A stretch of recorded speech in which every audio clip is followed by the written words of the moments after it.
While studying the Hadiths, I came across several instances that assert that some of Muhammad's alleged revelations were in response to requests from some of his companions. Will you tell us about them? Hundreds of millions of the followers of Muhammad are under the impression that every single verse in the Quran was revealed for Muhammad. They have no idea and would be astounded to find out that they have not been apprised of the fact that many very important verses were revealed at the request of or the benefit for some of Muhammad's companions, wives, or followers. Their religious leaders refrain from informing them lest they become curious and try to investigate further. According to the Muhammadan records, Umar ibn al-Khattab too was allegedly given the gift of true inspiration. Presumably, Umar had the unique distinction of having said things which were confirmed by subsequent revelations. Imam Malik stated that on Umar's suggestion the words, "I testify that Muhammad is the messenger of Allah," were added to the Adhan, the core of prayer. As we have been assiduously demonstrating, most of the Quranic verses were revealed according to the caprices of Muhammad. In these 2 chapters, I shall make plain to you the remarkable fact that others were also instrumental. Muhammadan scholars believe that knowing the reasons for the revelation of the Quranic verses is indispensable for comprehending the verses. Al-Suyuti wrote a full book concerning this fact. He called it the core of transmitted traditions for the reasons for the revelations, or Al-Itqan fi Ulum al-Quran. In part 1, page 82, he explains the significance of this matter to the greatest Muhammadan scholars, as it is the basis for understanding various verses which have been revealed after a certain incident or after a question was directed to Muhammad. Al-Suyuti recorded several examples to prove that it was impossible to understand some verses unless the reasons for the revelation were known. This fact is confirmed not only by the former scholars but also by the Azhar and contemporary scholars. We shall together look at how the angel Gabriel used to comply immediately with Muhammad's personal desires and fulfill all his wishes, even if these wishes did not conform to the simplest principles of chastity, purity, or mercy. Also, sometimes those of his companions or wives. Even his teenage wife Aisha remarked to him, "I see that your Lord hastens to comply with your passion, O Muhammad." Bukhari Sahih, part 6, page 147. As already mentioned, Umar ibn al-Khattab played a major role in causing some very important revelations to descend upon Muhammad. These are the claims of Umar and the Muhammadan scholars, and not my claims. Whenever Umar wanted something, Muhammad later answered, "Yes, Allah has already sent Gabriel, who revealed to me this matter, which Umar had earlier requested." Muhammad's inspiration sometimes was revealed using the exact same words and vocabulary as Umar's. Thus, Ibn Umar said, as Suyuti mentioned, Allah has placed the truth on Umar's tongue and on his heart. The Itqan, part 1, page 99. On the same page we find a statement which affirms Ibn Umar's claim about his father. As Suyuti tells us, Bukhari and others have recorded that Umar ibn al-Khattab declared, "I have concurred with my Lord, or my Lord has concurred with me on 3 things. I said, O Apostle of Allah, I wish we would take the site of Abraham as a place of prayer." The verse came down, "And take ye the site of Abraham as a place of prayer." Al-Baqarah 2.125. Then I said, O Apostle of Allah, your women are visited by righteous and the debauched. I wish you would command them to stay behind the veil. So the verse of the veil came down.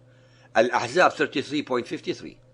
When Muhammad's wives joined forces against him, I told them, "It may be if he divorced you all, that Allah will give him in exchange consorts better than you." These exact words were bestowed in Al-Tahrim 66.5.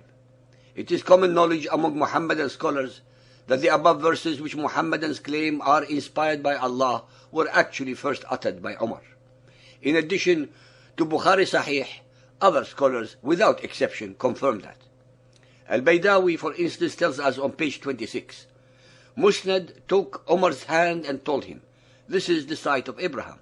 Umar said, "Shouldn't we take it as a place of prayer?" Muhammad said to him, "Allah has not commanded me to do so." But hardly the sun set when the inspired verse was given, "And take the site of Abraham as a place of worship." That is, the wish of Umar was fulfilled within a few hours. Before this verse and for the previous 16 months, Muhammad and his followers were worshipping towards Jerusalem. Another incident in which Umar was involved is an anecdote mentioned by most Muhammadan scholars and recorded by Suyuti in his book, The Reasons for the Verses of the Quran. Asbab al-Nuzul, page 31, Suyuti says, "During Ramadan, the fasting month, Muslims were accustomed to eat, drink, and have intercourse with women if they are not sleeping. After they sleep and wake up, they abstain. Umar had intercourse with one of his women after he woke up from his sleep. He went to the Prophet and told him what happened. Allah sent down this verse, 'It is made lawful for you to go unto your wives on the night of the fast.' Al-Baqarah 2.187. This story is recorded not only by Suyuti, but by all the other scholars. Therefore, after he and other believing men violated the commandment, Muhammad found that he did not have a choice, but either to punish and to reprove them, or to rescind the order by claiming that Gabriel had come down to him with the above-mentioned verse. Muhammad chose the latter to appease Umar and his friends. Al-Suyuti's Itqan, Book 2, page 100. A Jew encountered Umar ibn al-Khattab and told him, "Gabriel, whom your prophet mentions, is our foe." Umar said, "Who is an enemy to Allah and his angels and his messengers, to Gabriel and Michael, to Allah is an enemy to the disbelievers." This statement was later revealed word for word to Muhammad, Al-Baqarah 2.98, and became a verse in the Quran. Yet these incidents did not involve Umar only. Ibn Maktoum, for instance, who was a blind man and one of Muhammad's companions, was another person to whom Bukhari referred. In part 6, page 227, Bukhari conveys the following episode. When this verse came, "Not equal are those believers who sit at home and are not wounded, and those who strive and fight in the cause of Allah." Al-Nisa 4.95, Muhammad said, "Summon Zayd and let him sit down." Then he told him, "Write," and he dictated the above verse to him. Umar bin Maktoum, who was blind, was sitting behind the Prophet. Ibn Maktoum said, "O Apostle of Allah, I am a blind man. How can I go to fight? I have a handicap." Then the following phrase was added to the above-mentioned verse, "other than those who have a handicap." Part 6, page 227. It is as if Allah only realized the unreasonableness of his command after Umar ibn Maktoum pointed it out to him. Then Allah revealed the additional phrase. Muhammad asked Zayd to rewrite the verse and to include the addition. This episode has been recorded not only by Bukhari, but by other scholars. It is obvious, dear listeners or readers, that Muhammad did not have to pretend that Allah had revealed this additional phrase to him, because it is implicitly understood. If Allah were the same as the God of Israel and Jesus, he would have revealed these words as part of the verse from the very beginning. Allah would not have needed to learn from Muhammad's friend in order to change his opinion or to alter the verse. We now address the case of Abdullah ibn Sa'd. In Asbab al-Nuzul, page 120-121, Al-Suyuti writes, Abdullah bin Sa'd used to write for the Prophet, like Zayd. When the Prophet dictated, "Allah is oft mighty and oft wise," he would write instead, "Allah is oft forgiving and compassionate."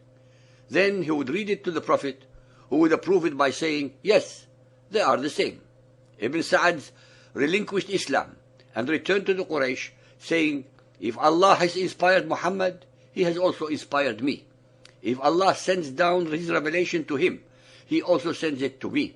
Muhammad said, "Oft mighty, oft wise," and I said, "Oft forgiving, compassionate."